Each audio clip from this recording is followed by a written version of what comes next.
This is my house. I've lived here for the last 10 years with my wife and 2 kids, and check out our beautiful landscaping. There's nothing. We have grass and that's it, and that's all on me. I've chosen not to do anything because I'm the frugal guy. Well, my wife has had enough. She wants some landscaping in the front of our house, right down the porch line.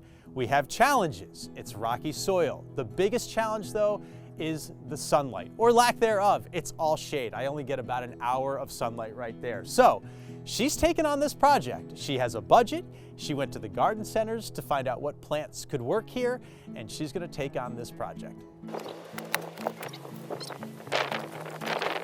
So here we are, almost a year later. Here's our beautiful landscaping, and here's my beautiful wife, Rachel. Oh. What do you think?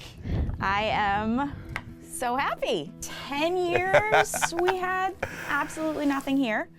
And finally I'd had enough. And so really kind of put my foot down, like, this is embarrassing. And I didn't like driving in my house every day. I didn't like pulling up in the driveway and seeing nothing. It bothered me every single time.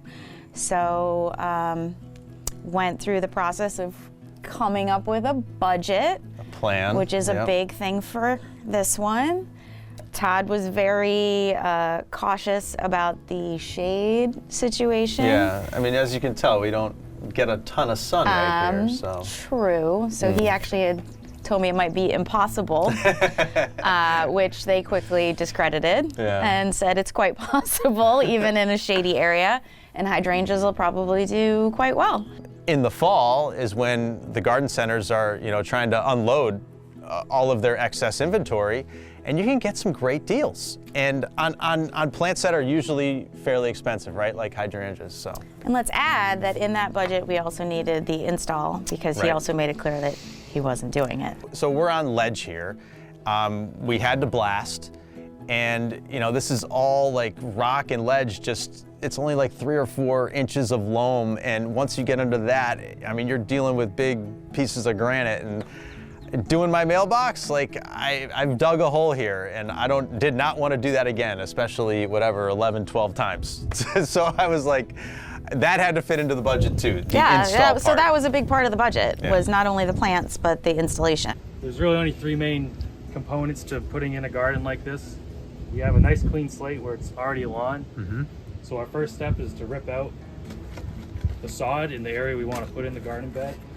After that, we're going to condition the soil with a mixture of loam and compost. And while we're doing that process, we're going to reprofile it to create a nice shape on the outer edge to give it a little more substance in the front of your garden or front of your house.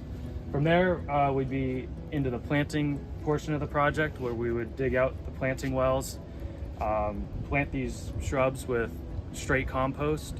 And once that's done, all we have to do is mulch, and we're on our way. What's your favorite thing about it? The colors, they're just so, they came out like they're so vibrant. So yeah, definitely the colors. But she did a tremendous job, going to the garden centers, talking to the folks there, tapping them for their knowledge, and getting what she wanted. She's happy, I'm happy, and you know what, honestly, like, she was talking about how, like, just driving up the driveway prior to these being in there, and how, like, just, not proud, not having that proud feeling, like, this is my home. Well, I see what she's saying, because I do have that feeling now when I come up our driveway. Like, it does make me proud to see, this finished product and how much it has enhanced, the look of our house. You were right, Rachel. You were right, sweetheart. There it is. You were. You were. Well, first of all, thanks for being part of Gardening with Gutner. Thank you. This is our final episode of the season, so thanks for being with us all season long. Hope you enjoy the rest of your summer and the rest of your fall, and keep your garden and your growing going on Gardening with Gutner. I'm sure we'll see you next year. Bye. The best was checking out of the gardening center with this photo of, like, my barren house and giving our name, and they were like, Gutner? As in Gardening with Gutner? And I was like, yep, that is correct. It's gardening with Gutner, not gardening where Gutner. You know, Gardening with Gutner has no garden. That the truth is. now he does. And now he does.